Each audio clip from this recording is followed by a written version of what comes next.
Alright guys, welcome to your 58th Java tutorial, and in this tutorial I'm going to be talking about the two types of classes.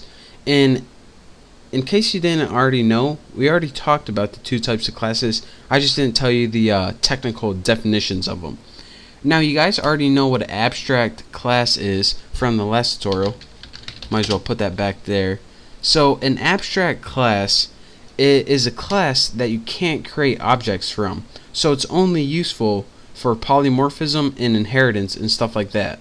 In these other classes that aren't abstract, even though they don't have a name, people call these classes concrete.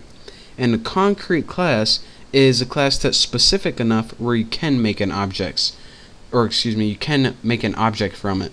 So even though it doesn't say concrete, that's what people call it, just because they have to call it. They just don't want to be like not abstract. So again, food, you wouldn't want to create something because it's too broad a topic, but tuna and pot pie, those are pretty specific, aka concrete. So you can create objects from concrete classes but not abstract. So again, let me demonstrate this by saying, alright, whenever we try to create a food object, it's too broad and abstract, so it gets an error. But if we go ahead and create, we can have this food reference, but if we create it from the class like new tuna, since this isn't abstract, we don't get well, if I got rid of that, then we wouldn't get an error right here because tuna has no restrictions. We can create objects from this. Now let's get rid of this and move on to our next topic. And so you know what an abstract class is, and it pretty much is useless unless you extend it or it's inherited from something. And as you can see, tuna inherits food and pot pie inherits food. If nothing inherited food, it'll be useless because you can't create objects from it. So that's what an abstract class is. But just to make things more confusing, I want to tell you that methods can be abstract too. And what exactly is an abstract method? Well, an abstract method is a method that must be overwritten. So for example, we created this method in food, and since tuna and pot pie inherited food, we created a method eat in tuna and a method eat in pot pie, and both of these overwrote food. I mean, this wasn't necessary that we created these methods, but we did it anyways just for fun. So again, an abstract method is a method that must be overridden. In a sense, it must be overwritten, which means you need to create a body for it. Then this body in the main food class right here, this is unnecessary whenever you're creating an abstract method. So let's go ahead and create an abstract method right here. Let's go ahead and get rid of everything in our food class. How would we create an abstract method? Pretty much the only thing you need to do is add the head and a semicolon. So do public, we'll make it public, abstract, since it's an abstract method, void eat, since it doesn't return anything and it's named eat. And now you can see this is a method, but it doesn't have a body. And if you're saying, alright, I never created a method without a body, well, since tuna needs to overwrite it, pretty much it needs to create a body for it, and pot pie needs to create a body for it as well, then that is why in your declaration right here, you don't need a body right here. So again, an abstract method in your superclass, it doesn't need a body. So another thing I want to point out, anytime you have an abstract method in a superclass, that entire class needs to be labeled abstract too, right there. So you can't have like an abstract method and you can't have this class be not abstract, or else you're going to get an error like that. So someone's knocking on my door, I think. Hold on. Oh, I'll let them keep knocking. I'll get it after this tutorial.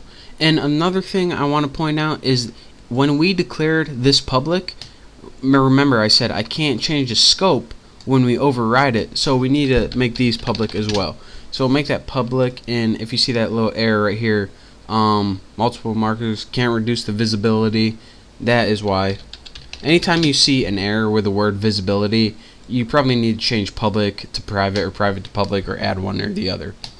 So again, like I was saying, anytime you have an abstract method, you need to make the class abstract too. But here's the thing.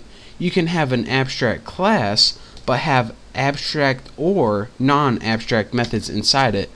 So again, and this is we're getting an error because of something else here.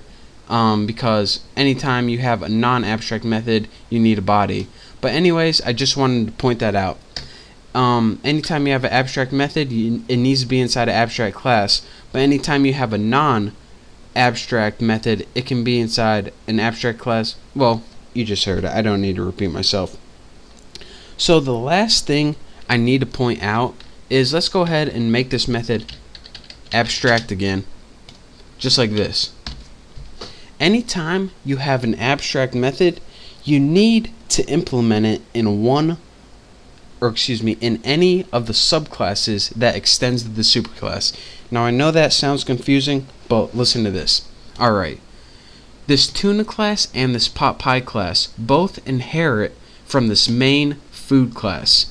And this food class has an abstract method of eat in it. That means this tuna class and this pot pie subclass, they both need to use the eat method. Or in other words, they both need to implement or override this eat method. If you don't have this eat method, then you're going to get an error in your class, just like this. Type pot pie must implement the inherited abstract method food.eat. So again, anytime you have an abstract method in a superclass, then the subclasses need to override that method. And that's like making a promise. This food says, alright, you want to inherit from me? Okay, I'll let you.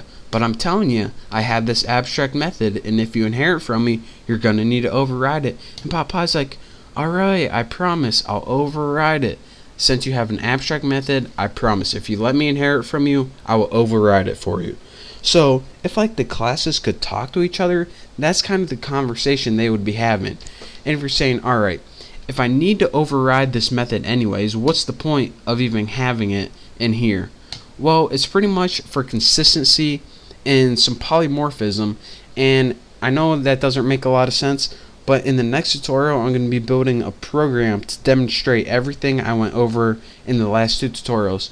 These last two tutorials were pretty much the rules and concepts that you have to follow, and I couldn't just skip over it because it's incredibly important for what we're going to be learning in the next couple of tutorials. And this is pretty much the core of polymorphism, these rules.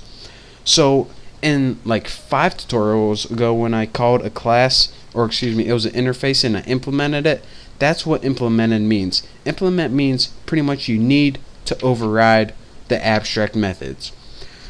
So that's enough for this tutorial. I probably should go see who's knocking on my door, but thank you guys for watching. Don't forget to subscribe. Oh, I got like phlegm building up in my throat. But anyways, thank you guys for watching. Don't forget to subscribe, and I will see you next tutorial.